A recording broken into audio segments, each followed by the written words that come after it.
Hi there, in this video we're going to talk about Webster's method of apportionment, and we're continuing our example of dividing math instructor positions among the full-time positions among the 4 campuses. So we have our student FTE and we have 45 instructor positions. Now, as we were talking about in the last videos, the first 2 steps are the same on every single method. So I'm just going to fill in the things we already know. So our divisor is the 23,231 divided by 45, which is 516.24. That's saying there's one full-time math instructor position for about every 516.25 students. And then when we divide each campus student FTE by the divisor, we get these numbers: 17.18, 9.38, 13.17, and 5.27. Okay, so those are the first 2 steps, same for every method. Now let's see what's different about Webster's method. This started being used in 1840.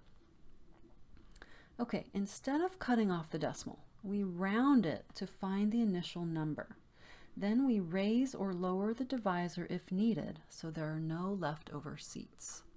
Okay, this is also a trial and error method similar to Jefferson, but the difference is instead of cutting off the decimal, we're going to round. So we're going to use our 0.5 rounding rule, and let's see if any of these decimals will round up. So if we're less than 0.5, we're going to stay. So that's 17. 9.38 stays at 9. 13.17 stays at 13. And 5.27 stays at 5. Okay, so this is our initial number.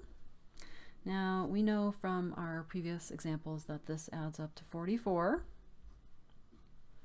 because in this case none of the decimals were 0.5 or higher, so none of them got to round up. Okay, so we have one leftover seat, and now this part is the same as Jefferson's, where we need to lower, or in some cases raise, the divisor so there are no leftover seats. Okay, when we have a smaller number, when we have a fewer number than we need, then we lower the divisor. But if we ended up, because let's say we rounded 2 or 3 of these, if they happen to round up, we would have had too many.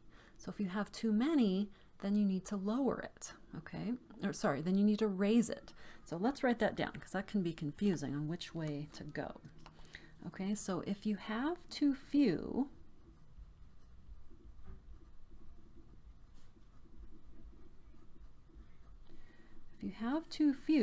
then you're going to lower the divisor. Okay, if you have too many,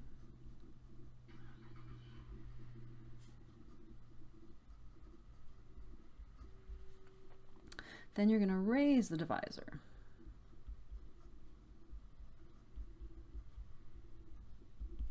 On Jefferson, we're always lowering it because we're cutting off decimals, so we can't be too high. We're always going to be under. But with Webster and also with Hill-Huntington, we're using a form of rounding, so it's possible to actually get too many. Then we need to raise it. Okay, so let's keep going. We're going to lower our divisor. I'm going to lower by 5. I'm going to lower it. I'm going to just try 510. Okay, and see what happens there. Okay, so 8871 divided by 510. The reason I'm not going as low as I did in Jefferson is because if we get any decimals at 0.5, we have to bump up. So we don't have to go as low as we did before. So 17.39.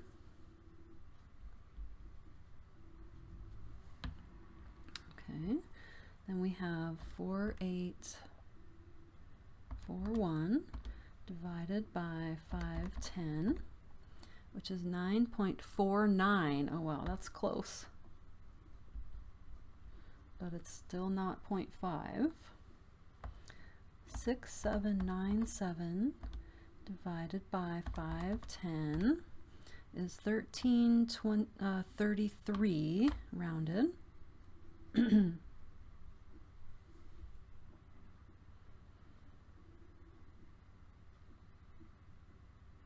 Yep, I'm just checking my answer there.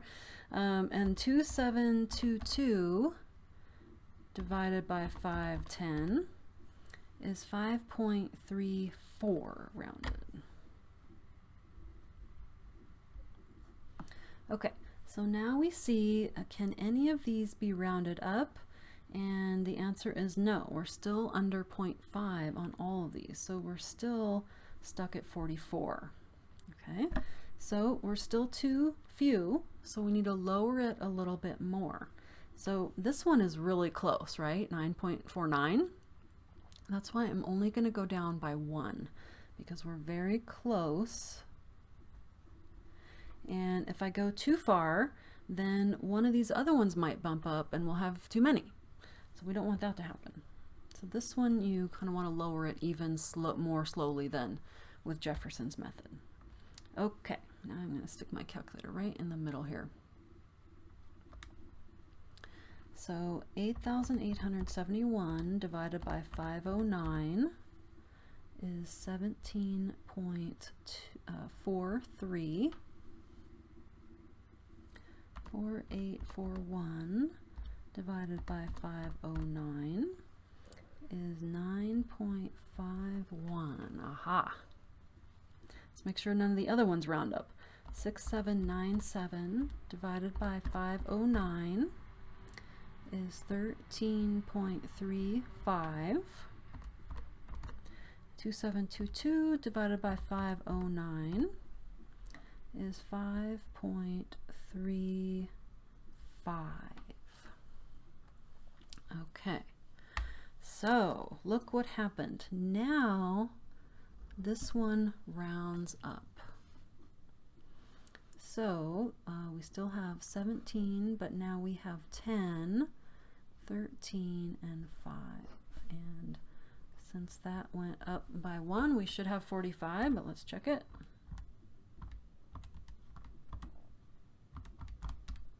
Yes, 45. Okay, so that is our final apportionment with Webster's method. Okay, so Webster thought, well, instead of cutting off the decimal, we should round it using our regular rounding rule of 0.5. And then we use a method similar to Jefferson's, where we keep lowering the divisor till we get the exact number. So let's compare for a second here. You'll notice that Webster's came out to be the same answer as Hamilton's. So sometimes that happens. Sometimes different methods will give you the same answer, but often at least one of them will be different. So Jefferson's came out different in this case. Okay, so that was Webster's method. In the next video, we will do the Hill-Huntington method. I'll see you there.